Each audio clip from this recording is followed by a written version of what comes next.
Vamos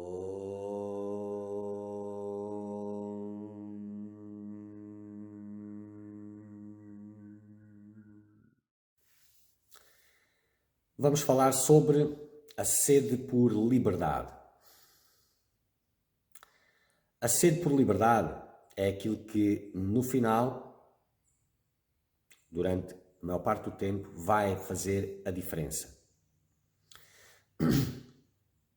No início, quando houve o chamado espiritual, possivelmente não sabias nada sobre espiritualidade, ou tinhas um monte de ideias imaturas acerca da espiritualidade e não sabias nada sobre liberdade, nem iluminação, nem nada dessas coisas.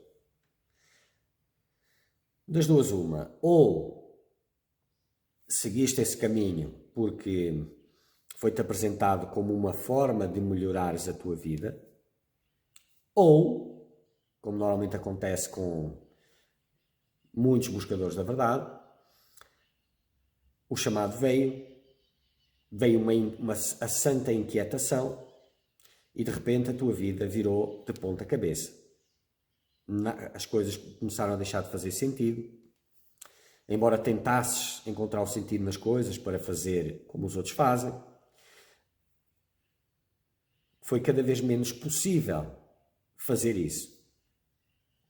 E o que te fez buscar um novo alinhamento, caminhando numa direção que nem tinhas noção de que direção era essa, mas na realidade nem era tanto para onde estavas caminhando, mas de onde estavas saindo. E à medida que começas, seguindo aqueles passos que eu deixei nos vídeos anteriores, aquela rotina, aquela disciplina, aqueles cuidados, a atenção, o alinhamento, tudo aquilo, começa a haver purificação, limpeza, expansão de consciência. E aí a sede por liberdade começa a ganhar forma, a ganhar um contexto, uma definição mais clara, porque era a mesma inquietação, só que antes não tinha definição e depois passa a ter, mas é a mesma força impulsionadora. Não é? E a sede por liberdade, à medida que ela começa a vir e a crescer, e ela, quanto mais produtivo for o teu trabalho espiritual, quanto mais dedicado estiveres, maior será a força disponível. E é óbvio que a sede por liberdade, não é? Ela depende de alguns fatores. Por mais forte que ela seja, eu vou usar o exemplo do balão outra vez, aquele balão de ar quente que sobe no ar, mas caso o cesto esteja amarrado no chão, dificilmente aquele balão irá subir, porque as cordas irão oferecer tensão contrária.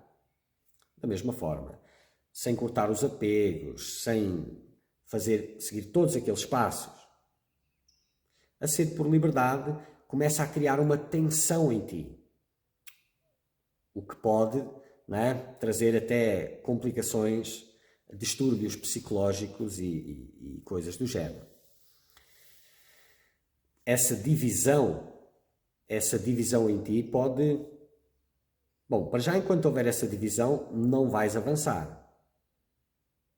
E normalmente as coisas são proporcionais. Tipo, quando existe um desejo muito forte por liberdade, a ligação à matéria já está bem mais reduzida. Mas existem casos em que não. E aí começa a gerar uma tensão. E normalmente são pessoas que têm um perfil mais sonhador, mais frágil, mais... Enfim, eu já falei sobre isto noutros vídeos. Existe um perfil específico, não é? Que tem mais dificuldade, porque tem uma dependência maior com os objetos da matéria, os objetos sensoriais, as suas fontes de prazer mais imediatas. De qualquer forma, são apenas circunstâncias diferentes e cada um tem as suas e é com elas que deve de trabalhar.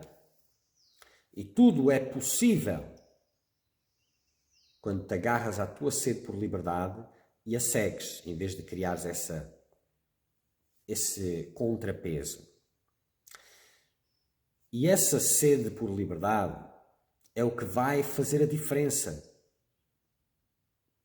naqueles momentos-chave.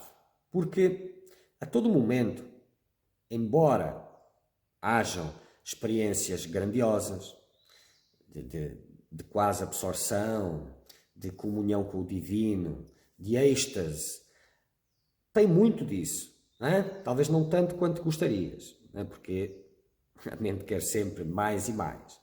Mas essas experiências, ponto número 1, deves de recebê-las com gratidão, mas não tentar procurar mais vezes aquilo, porque isso desvia-te do propósito da meditação. E aquilo te mostra que estás no caminho certo. Mas, ao mesmo tempo, traz muito mais experiências difíceis, em termos de proporção. Não é? Mas comparado com uma das boas, quase que não tem peso. Mas, na ausência das boas, tem muito peso. E esses momentos difíceis, no início, têm mais a ver com lidares com a tua fragilidade. O que é difícil, lidar com a própria fragilidade, crescer a própria fragilidade, é difícil. Mas depois tens outro tipo de obstáculos, que é o daqui não passas. Parece que bateste numa parede, uma parede enorme, mas dali não passa. E estas paredes, né, têm muitos aspectos.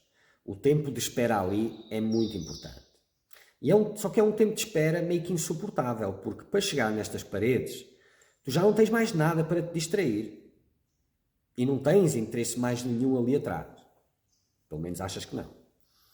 E se perguntarem a um buscador da verdade, a um buscador do bem-estar, quando eles chegam perto da parede, e aí, vocês têm mais alguma coisa de interesse lá atrás? Ambos vão dizer não. Mas é a parede que vai esclarecer isso. Porque as paredes falam muito de vários aspectos, não é? O tempo que estás na parede, quando estás na tua meditação, o que significa estar na parede é estares com a intensidade máxima do teu trabalho espiritual e não estares a conseguir avançar. E aí é que vai ficar claro quem é quem. E não é uma parede, são várias paredes que encontrarás de tempos em tempos. Até que tudo esteja limpo, claro. E claro, não é apenas um esclarecimento mental, não é? Então, essas paredes levantam-se para que tenhas a possibilidade de cortar com desejos profundos que nem sequer sabias que eles estavam lá, ou que sabias, mas que não davas importância. Porque quando se chega naquela parede, apenas aqueles que realmente não têm escolha, não têm mais para onde ir, podem passar. Porque aqueles que ainda têm escolha, e ter ou não escolha tem a ver com o teu estado, a tua visão do mundo, não é? Então, aquele que tem uma sede tremenda de liberdade e realmente já não tem mais interesse, ele não consegue. Não é uma opção voltar para a vidinha. Seria a coisa inconcebível. Para o outro que ainda consegue conceber, pode ser insuportável, mas concebível ainda. O buscador da verdade não é mais concebível. Pode ser insuportável, mas inconcebível não é.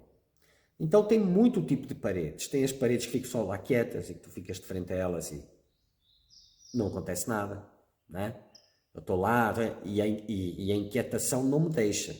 A sede por liberdade, ela me sufoca, asfixia. Eu não consigo ficar em paz sem chegar lá. É só isso que eu sei. Posso chamar liberdade, posso chamar muitas coisas, mas é aquela coisa de ao chegar lá, eu não consigo ter paz com aquilo. E esse desassossego está fazendo algo, mas vivenciando aquele desassossego, não se tem percepção disso, não é? Só depois. E chegando nesse nível, tem aquele que fica, que persiste, porque ele não tem mais para onde ir e morrerá ali na porta, tentando. E tem o outro que diz, não, eu tentei o que deu e volta para trás. E tem muros diferentes, como eu estava a explicar, tem o muro que fica quieto e tem aqueles muros que te bombardeiam. É um muro que não só não te deixa passar, mas que estás a ser bombardeado constantemente. Esse é mais difícil para uns, para aqueles que têm mais fragilidade e dependência com o conforto, é mais difícil. Para aqueles que são mais austeros por natureza, ter um obstáculo que reage é motivador. Não é? Porque olha e diz, não me estás a deixar passar, queres-me empurrar para o outro lado, então é por aqui mesmo que eu vou. Então, dependendo das características de cada um, serão vivenciados estas paredes de forma diferente. E se fosse uma parede só, até que não era tão difícil, mas são várias paredes, até que não reste mais nada. Porque estas paredes, elas vão deixar claro, vão esclarecer, são os testes do caminho. Se queres Deus por Deus ou se queres Deus pela criação dele. E enquanto quiseres a sua criação e a sua glória e não apenas Deus, não vais passar destas paredes. Não tem como. E é a sede por liberdade. E é o intensificar dessa sede, podes e deves intensificar essa sede, que vai definir se passas ou não passas. Se transcendes, se o teu propósito é realmente transcendência ou não. Porque se não tem mais nada para fazer, não tem mais nada para fazer. Não é? Então, alguém que está em depressão, uma pessoa mundana em depressão, ela teve um esclarecimento, só que ela não tem estrutura para lidar com ele. Que não tem mais nada que interessa ali. Ela não sente vontade de investir em mais nada. Não é? Até porque não tem mais não há nada que interesse. A vidinha está aí para distrair, já falámos sobre isso. E o buscador da verdade tem o mesmo esclarecimento e, além disso, ele precisa voltar para casa. Há uma força que o puxa, que o empurra. Puxa e empurra. São as duas coisas ao mesmo tempo. E é essa sede que vai realmente permitir que ele transcenda qualquer obstáculo. Imagina que estás num lugar em que tens um grande obstáculo à tua frente e que, se tentares passar por cima dele, poderás morrer ou te machucar ou ter um acidente grave. E tens opção, podes ir por outro caminho, podes ficar ali, tens meios para ficar ali, não é? Está tranquilo, vais te chatear para quê? E depois estás num lugar, tens o mesmo obstáculo à frente, não tens mais para onde ir, se ficares ali morres, se passares por lá podes morrer também. Mas aí onde estás já é a morte certa. Até podes relutar durante um tempo, porque não há uma ameaça imediata, não é? Morres com o tempo, morres de fome, sei lá, morres de sede. Então até podes relutar por um tempo, mas à medida que o perigo se aproxima, o instinto irá entrar e farás o possível para transcender mesmo com os perigos envolvidos. Este é o buscador da verdade. O outro é o buscador do bem-estar.